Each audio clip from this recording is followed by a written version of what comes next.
We are here this morning to unveil our new plaque commemorating the history of Bruce's Beach and the property owners whose property was racially and wrongfully condemned nearly 100 years ago. It has been a long road, too long to get here.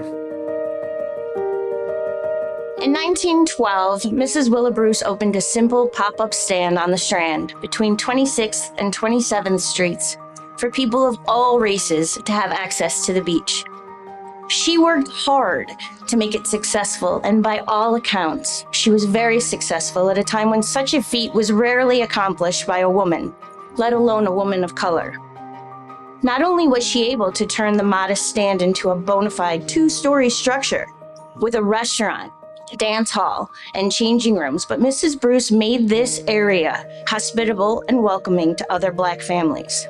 George and Ethel Prioleau, Milton and Anna Johnson, Elizabeth Patterson, and Mary Sanders all bought and built cottages where we stand now.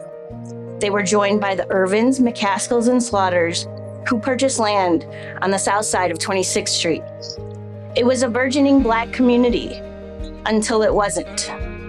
In 1924, the city's Board of Trustees, encouraged by a group of residents, voted to condemn this land under the pretense that it was needed for a park. Historical records indicate that the real reason was that white landowners feared that the influx of Black landowners would decrease their property values. The Black landowners were forced to sell their properties, and that Black community dissolved. The story of Bruce's Beach parallels the story of racism in America in the early part of the last century. As time passed and those most affected by it faded into history, it was a story that was known but rarely talked about here. It may have been lost to the ages if it hadn't been for Bob Brigham, whose 1956 master's thesis cobbled together the whispers of neighbors and what records he could find at the time. It simmered in the background until recent events and residents brought it to the forefront of our community's consciousness. As a result, the city appointed a task force that included a history advisory board to put together a more accurate record of the history of Bruce's Beach that would inform a new plaque and provide the basis for an art piece commemorating that history and make other recommendations for the council's consideration. The task force was posed with the challenge most historians still grapple with today. How do we amplify the story of the families who lost their land? One of the foundational ideas of the task force was to rewrite the existing plaque, updating the language to be more factual and well-rounded. While the existing plaque gave visitors a glimpse into the history of the land they were on, it failed to present the larger story. Only with greater context and the revelation of buried details is the full story told. We are honored that the city has used our report as the basis for their plaque. The council members shared our vision of a more inclusive document, and we are pleased to be here today as the council officially unveils this addition to our city's collective memory. When our friends, neighbors, and guests spend time here at this beautiful park, or by the Strand where the Bruce Resort once stood, we will remember the earliest families of Manhattan Beach who made it a home and whose vision of unlimited ocean views, comfort, and relaxation we all share today. Let's make sure the sentiment of Bruce's Beach rings true, that all are welcome here. As I said earlier, we're here today to unveil a new plaque, to reconcile our history, confront some uncomfortable truths, and recognize how far we've come while acknowledging how far we still need to go. We are not here to check a box, pat ourselves on the back, or declare mission accomplished. Let's start with the obvious. I am a white male, or as Amy likes to remind me, I'm an older white male. I am more privileged than most, less privileged than others. I grew up here on the not-so-mean streets of Manhattan Beach, where most of the other kids looked like me, talked like me, and dressed like me. The TV shows we would watch, for the most part, reflected the same. At that time, diversity meant watching Sanford and Son, Good Times, and The Jeffersons. Manhattan Beach was and is overwhelmingly white, a fact rooted in the same prevailing attitude of the early part of the last century that led to the condemnation of the properties here, along with redlining and racial covenants typical of many cities of that time that thankfully are no more. Money, not race, has become the barrier to entry today, but the effects of those past events and practices still linger. So in preparing these comments, I asked a good number of folks from different backgrounds what I should say today. Their response was overwhelmingly the same. They said, "I don't know what you should say. I'm just glad you have to do it and I don't." Thanks for that. There are some people I've heard from throughout this process. Some people have asked me, why are we doing this? When does it end? Why don't we change the name of the park now that we know that Bruce's didn't own property there? The county already has a plaque. Why do we need one too? Questions I think that answer themselves. Some people took out 2-page anonymous ads and waged a divisive war of disinformation and fear about the city's efforts over the last 3 years. Some people. Show me a town that doesn't have some people. We're always going to have some people who just don't want to talk about these things, who just want them to go away. Well, some people will never learn. On the other hand, I've heard from some people who say a plaque and an art piece are not enough. Some people have called our city racist. Some have said that the new plaque language is about city council members wanting to be white saviors as they project their guilt about their city's racist past actions. I don't even know what that means. And some people at higher levels of government talked about us without ever bothering to talk with us. But it goes to show that we're never going to please some people, some of whom stood on this very spot 16 years ago in celebration of nothing more than a renaming of this park and the placement of a grossly inaccurate plaque that wrongly glorified a white man more than black pioneers who lost their property here. They were invited here today but chose not to attend. But enough about some people. I'm here to talk about the rest of us.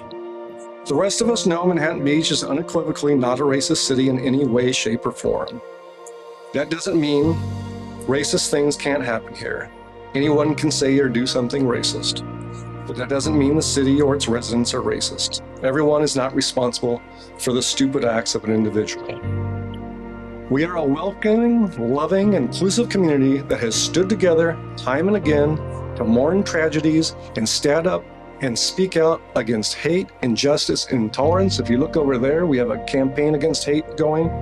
And thanks to former Mayor Hildy Stern, we continue that campaign today. Bruce's Beach is no different. Together, we formed the task force, held raw discussions regarding past and present racist incidents, subjected draft statements to the slings and arrows of public scrutiny, wrote an unvarnished history, agreed and disagreed over words and their meaning, came up with a new plaque, and are investing $350,000 in art to recognize and commemorate the wrongs done here, not because we think Manhattan Beach is racist, but because we know it's not. We didn't do these things because of what some people think. We did them because it was the right thing to do, regardless of what some people think. But we're not perfect. We've made mistakes along the way, said some things that could have been said better, done some things that could have been done better. This is the nature of these things. I understand the descendants of the Prioleau family would like a word change in the plaque, so I wrote this whole paragraph here. For those of you who have read the article in the Easy Reader, the family wasn't happy about some of the language in the plaque.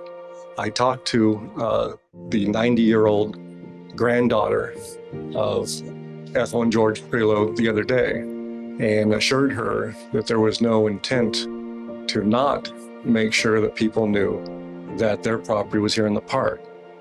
What turns out, the language they wanted is in the plaque, that the mock-up that they saw and that the reporters saw, what we had on our website by mistake, and we own that now, we have to, had a different language than it. So this language says that their property was in this park. So we have settled that. That's not all they want in my talk with her. I also understand that they want an apology. So do I. We have acknowledged and condemned, but we haven't apologized. It's a simple difference, but with a much deeper meaning.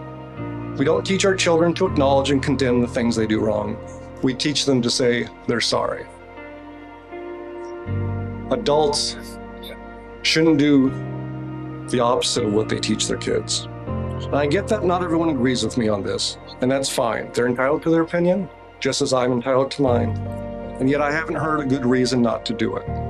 There are many examples of governments apologizing for historic wrongs. Reagan did it.